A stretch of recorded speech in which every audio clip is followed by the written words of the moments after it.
जय हिंद मित्रों, स्वागत है आपका एक बार फिर से आपके अपने YouTube channel trace technique and science में। इस भाग में हम हल करेंगे गणित कक्षा 8 की प्रश्नावली 11.2 का तीसरा प्रश्न। तीसरा प्रश्न है, एक समलंब के आकार के खेत ABCD की बाड़ की लंबाई 120 मीटर है। यदि BC बराबर 48 मीटर, CD बराबर 17 मीटर, AD बराबर 40 मीटर है, तो इस खेत के क्षेत्रफल ज्ञात कीजिए। भुजा AB समांतर भुजाओं AD तथा BC पर लंब है। तो चलिए इस प्रश्न को हल करते हैं। इसमें क्या क्या दिया हुआ है? खेत की आकृति दी है, समलंब के आकार की है, समलंब चतुर्भुज के आकार की है, और दिया है समलंब के आकार के खेत की बाड़ की लंबाई 120 मीटर है। बाड़ की लंबाई मतलब क्या हुआ? जैसे A से हमने बाड़ लगाना शुरू किया, A से D तक लगाई, D से C तक लगाई, C से फिर B तक लगाई और B से फिर A तक लगाई। तो ये बाड़ की लंबाई चारों तरफ की होती है। ये खेत की पैरामीटर हो गई, यानी वो परिमाप हो गया। खेत का परिमाप दिया हुआ है कितना? 120 मीटर। और चार भुजाएं दी हैं, AD BC बराबर 48, CD बराबर 17 और AD बराबर 40 मीटर।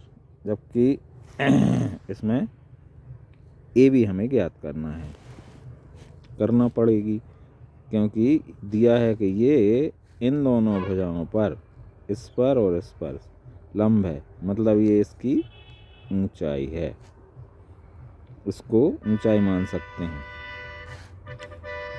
AD की लंबाई जो दी है वो है 40 मीटर,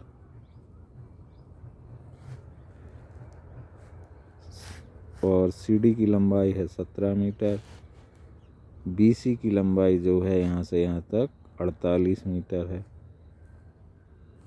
अब हमें इसकी लंबाई निकालना पड़ेगी। ये कैसे निकालेंगे हम? परिमाप से, बाड़ की लंबाई से। बाड़ की लंबाई क्या होगी?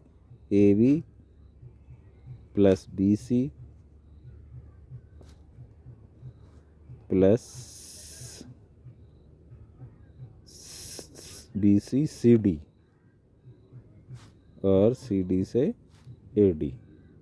ये चारों भुजाओं की लंबाई जो है वो बाड़ की लंबाई के बराबर होगी। चारों भुजाओं की लंबाई दी है 120 मीटर। AB दिया है, AB निकालना है हमें, तो इसको ऐसा ही रहने दें, AB लिख दें। BC दिया है 48, CD दिया है 17 और AD दिया है 40। तो अब हम AB की लंबाई कैसे निकालेंगे? परिमाप है ये 120, तो परिमाप मतलब चारों भुजाओं की लंबाई का योग होता है। तो हम इन तीनों भुजाओं को जोड़ लेंगे और परिमाप में से निकाल देंगे, घटा देंगे, तो चौथी भुजा की लंबाई यानी ऊंचाई निकाल आएगी। तो अब हम इसको जोड़ते हैं। 7 और 8 15 की 5, हंसलाई 1, 4 और 1 5 और 4 9 और 1 10, 105 मीटर हो गई ये तीनों भुजाएं, प्लस AB बराबर 120 मीटर। तब AB बराबर क्या हो जाएगा आपका?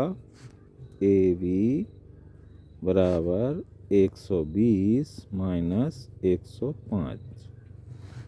इसका पक्षांतरण कर देंगे, इस तरफ ले आएंगे तो ये माइनस हो जाएगा, घट जाएगा, धन का निशान है, ऋण का हो जाएगा।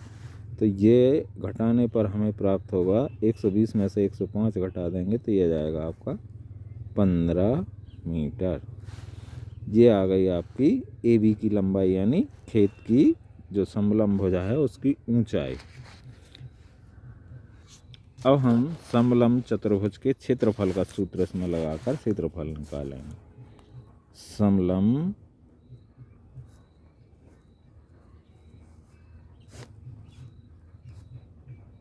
चतुर्भुज का क्षेत्रफल, इसका सूत्र होता है 1/2 इंटू समांतर भुजाओं का योग। समानांतर भुजाओं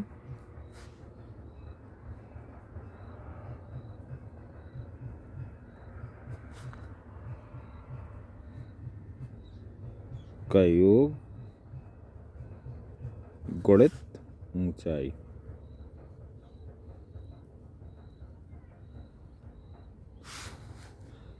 एक बटा दो समानांतर भुजाओं का योग बटा ऊंचाई। तो 1/2 समानांतर भुजाएं कौन कौन सी हैं इसमें? एक तो 48 मीटर है और एक 40 मीटर है, और ऊंचाई हमने निकाली है 15 मीटर गुणित 15। 1/2 इन दोनों को जोड़ दिया 40 और 48 को, तो ये आ गया 88। 8 के 8, 4 और 4 8, 88 गुणित 15। 88 में 2 का भाग कर देंगे हम, तो ये हो जाएगा 44। 2 चौको 8, 2 चौको 8 गुणित 15। 15 का इसमें गुणा कर दीजिए, तो ये हो जाएगा 15 चौको 60 की 0, 15 चौको 60 और 6 66, 660 वर्ग मीटर। इसलिए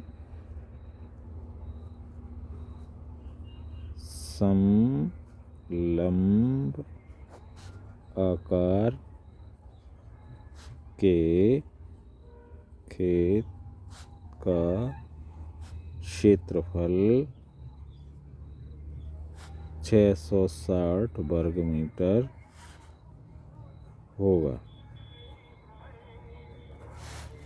तो इस प्रकार से ये था आपका तीसरा प्रश्न। मिलते हैं अगले प्रश्न का हल लेकर, तब तक के लिए जय हिंद, वंदे मातरम।